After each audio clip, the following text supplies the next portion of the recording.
Hi, thanks for joining us here on WION. I'm Aisha Sindhu. Let's turn our attention straight away to the joint statement by India and Israel. The two sides have recognized terror as a grave threat, non-state actors a common threat. India and Israel joint venture in the defense sector is also something that has figured prominently in that joint statement by India and Israel. Remember, the Israeli Prime Minister is in India on a 6-day visit. This was day 2 in terms of his itinerary, but day 1 as far as the operative parts of his visit go. Now, the two countries have issued a joint statement. They've recognized terror as a grave threat as well as non-state actors as a common threat. And they've signed a joint venture in the defense sector. WION's senior editor Surya Gangadharan joining me live from the international desk for more on that story. Surya, good afternoon. It wasn't too far from expected, of course, this decision to have a convergence as far as counter-terrorism goes, and in recognizing how big a factor non-state actors are in the dangers to the maintenance of peace in the South Asia region.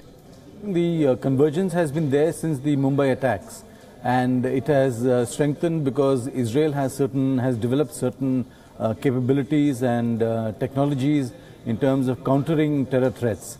And as you're aware, Israel is pretty much surrounded by hostile countries, so they have perhaps invested a lot of time, energy and money in finding ways to ensure homeland security. So there's already a dialogue underway between India and Israel on that issue, and I believe next month there's going to be talks on that score. So clearly they will be taking this forward in every way possible. Absolutely, and defense, of course, has been really speaking the lodestone of the relationship, Surya, for a long time. But that $500 million deal was spiked recently. That did cause worries that there'd be an impact on the larger defense relationship. But clearly, the push right now is still, as far as joint ventures go, in the defense sector between the two.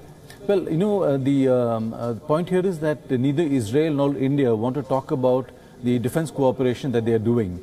And this is something which the Israelis are sensitive about. We are even more so, because I recall 25 years ago when the diplomatic ties were still undercover, there was this complete lack of any communication on anything we were getting from Israel. There's a little more publicity now, because obviously when you sign $2 billion deals, they do come out. But both sides are reluctant even today to talk too much about what they are doing on that score. And obviously for defense is always a sensitive area for any country. So in that sense it's understandable. But yes, there's a lot of cooperation going on. India is looking for more joint ventures and technology sharing. How much of it is actually getting translated on the ground is something we have yet to figure out. Right, that analogy of coming out in the open about the defense deal, that can be extended, really speaking, Surya, to the Israel-India relationship too. India's always been a bit guarded about its position vis-a-vis Israel because of its relationship with Palestine. But that, of course, has changed, especially in the time that Mr. Modi has been the Prime Minister. Yes, it has, and I think when you look at it, I mean, to be fair, even Arab countries that are supposed to be committed to Palestine, they have tended to, they're all building ties with Israel in one way or the other. And even the Saudis, I recall, have a covert relationship with the Israeli intelligence. So this is across the board. There are capabilities and expertise the Israelis have built up. And in that sense, India has every reason to build as close a strategic partnership as possible. Right. Surya, also just looking at the bonhomie between Prime Minister Modi and also Benjamin Netanyahu. A lot of critics, members of press both on the Israel side as well as India have called this not much more than a PR activity, that there's not much substance in all the fluff. But given the kind of areas that this relationship is venturing into outside of the traditional and conventional, like defense and security, into renewables, into also water technology, it goes to show that there is more to the relationship than just the optics. In fact, if you look at the Prime Minister's visit to Israel in June last year, or was it July, and the current visit of Netanyahu, the focus is largely on the economic aspect of the relationship. whether in terms of technologies, technology transfers, water sharing, innovation, stuff like that. So clearly both sides want to see a relationship which is beyond the actual defense and security realm, because that's what really affects people, you know, when you are able to get Indian farmers to go across to Israel and understand the technology that they can use to improve their own harvests. It has a people effect, there's a people connect there. So both sides in that sense are keen on not talking about the defense so much, but focusing on the other areas where people benefit. Absolutely, and what best or what better way for people to benefit than through business? Perhaps that's why 130 members who are accompanying Prime Minister Netanyahu are all from the business community. We leave it at that. Surya Gangadharan, thanks very much for joining us this afternoon. We are sticking with the Israeli Prime Minister's visit for now, though. The big takeaways from that meeting between him and the Indian Prime Minister Narendra Modi in Delhi now. The two leaders signed 9 key agreements, including those on oil and gas, renewable energy, science and technology cooperation, cybersecurity, agriculture, film co-production and water technology. Prime Minister Modi and Prime Minister Netanyahu said that they had reviewed the entire gamut of bilateral ties. They highlighted areas of common concern and shared values that bind the people of India and Israel together. The joint press conference signaled growing confidence between the leaderships of both countries. Netanyahu called Mr. Modi a personal friend and is being seen as a revolutionary leader in Israel.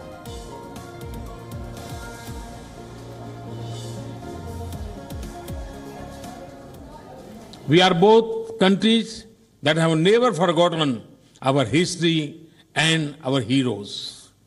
And we deeply appreciate this gesture by Prime Minister Netanyahu. As we look to the future of this exciting partnership with Israel, I am filled with hope and optimism.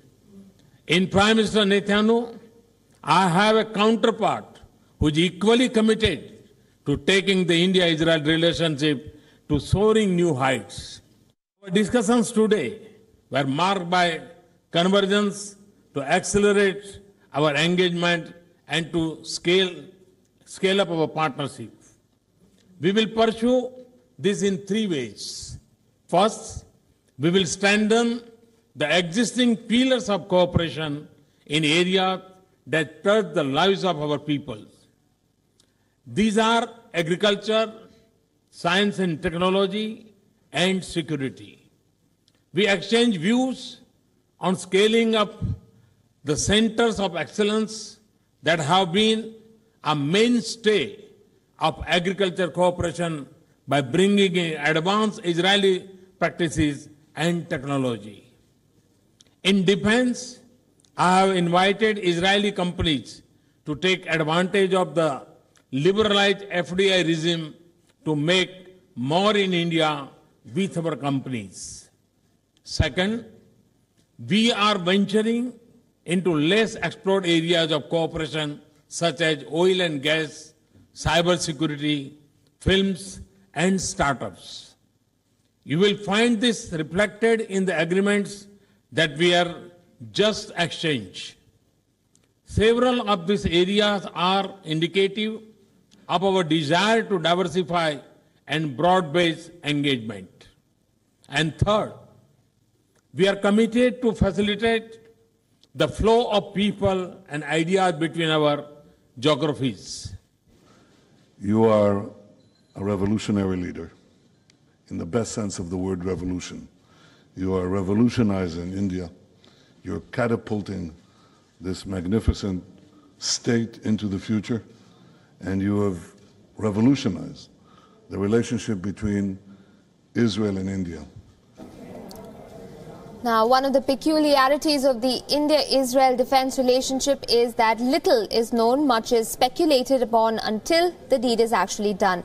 That could well be the case with the Israeli Spike anti-tank missile. The buzz is that a government-to-government deal will get around the embarrassment of India cancelling the $500 billion contract ahead of Netanyahu's visit.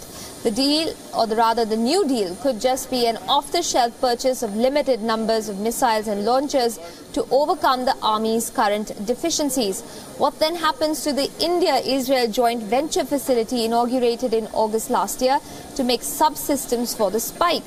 This was the Make in India component of the original Spike deal. India-Israel defense deals, let's take a look at some of them. Last April, India signed a $2 billion agreement with Israel Aerospace Industries. This was for the Advanced Medium-Range Surface-to-Air Missile System. It included phased array radar command and control systems, mobile launchers and missiles. Israel Aerospace also committed to more long-range surface-to-air missile systems for India's aircraft carrier.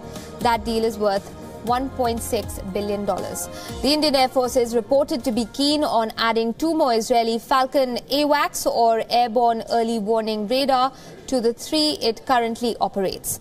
These radars are mounted on Russian Il-76 aircraft with the ability to look 400 kilometers deep into enemy territory.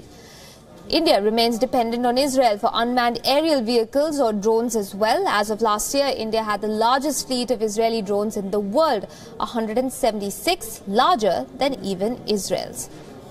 Add to that aerostats, which are balloons tethered to the ground, fitted with cameras and radars that rise to a considerable height. They are ideal for surveillance of border areas.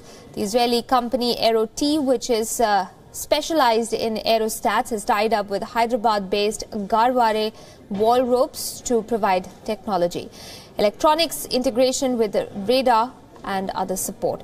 The key issue for India is technology transfer, as it struggles to transition from being the world's biggest importer of defense equipment to one that makes much of its military hardware at home.